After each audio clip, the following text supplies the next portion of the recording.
And now we come on to the deal, but before we get onto the machinations of that, I should really tell you about the aims of the game, what are the objectives, and how it works. So it's usually played by 4 people, and they usually sit facing each other in fixed partnerships, like in bridge.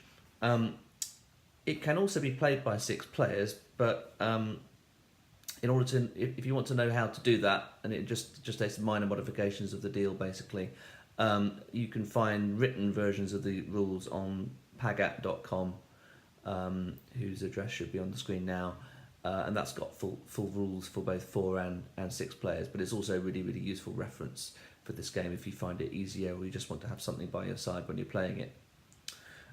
So we're going to focus on the 4-player version. The aim of the game is to win the majority of tricks in the hand.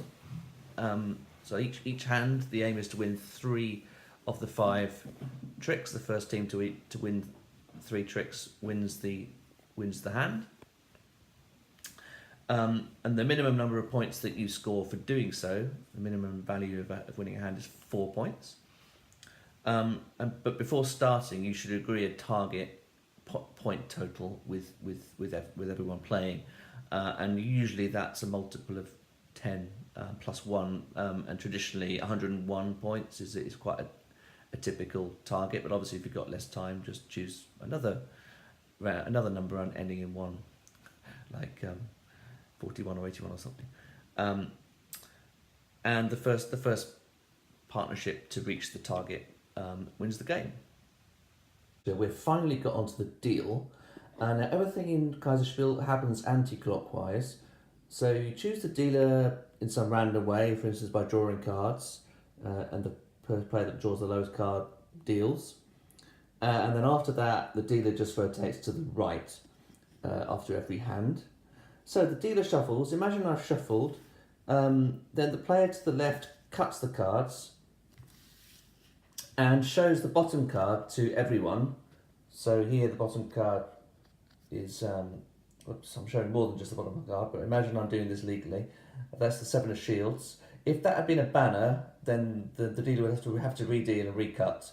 That's just one of the traditions. Okay, so that's the pack there, ready to be dealt. There are different phases to the dealing. This is initially sounds a bit complicated, but it's very easy once you've done it a few times, believe me.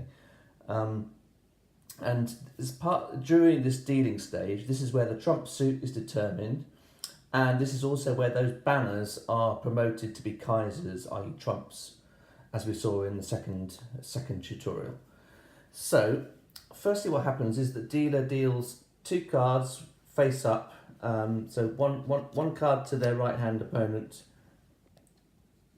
and another card to their partner. And this is the first and last chance that any banners that have been dealt can be promoted into Kaisers for these face up cards.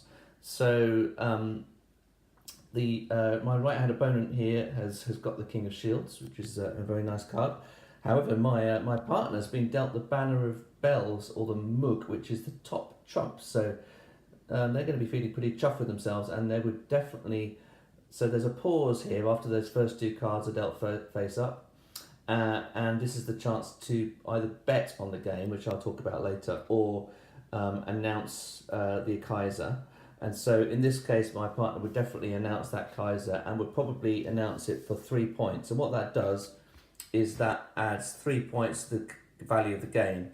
So the base value of the game is 4 points. So what that does is it adds an extra 3 points. So I'll tell you how this all works. But basically, if the opponents accept that, this raises the value of the game. If they may just say fold, in which case we would have just won without even lifting a finger.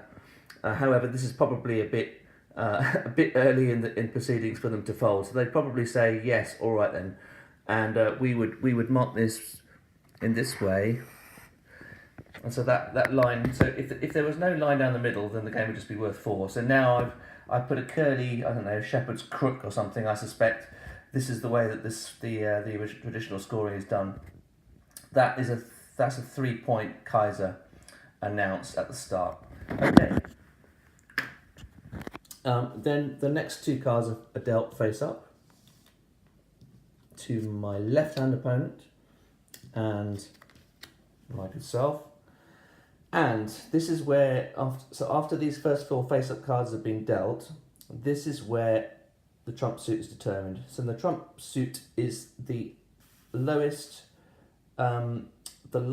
card is the suit of the lowest card of those 4 in plain suit order, i.e. king high to low, and banners are totally ignored. So if there were 3 banners, it would be the other card that would determine the suit. However, here, so ignore the bells, but the lowest card here is clearly the 5, hence shields are trumps. And my right hand opponent has the king of shields in the so-called fool. Remember, that's in the trump suit, but it's effectively a separate little mini suit with the king and the ober of shields in this case. Okay, so that is the end of the very first round. So there would have been a pause after these 2 cards had been dealt as well for any betting and any announcement of Kaisers. No more announcement of Kaisers.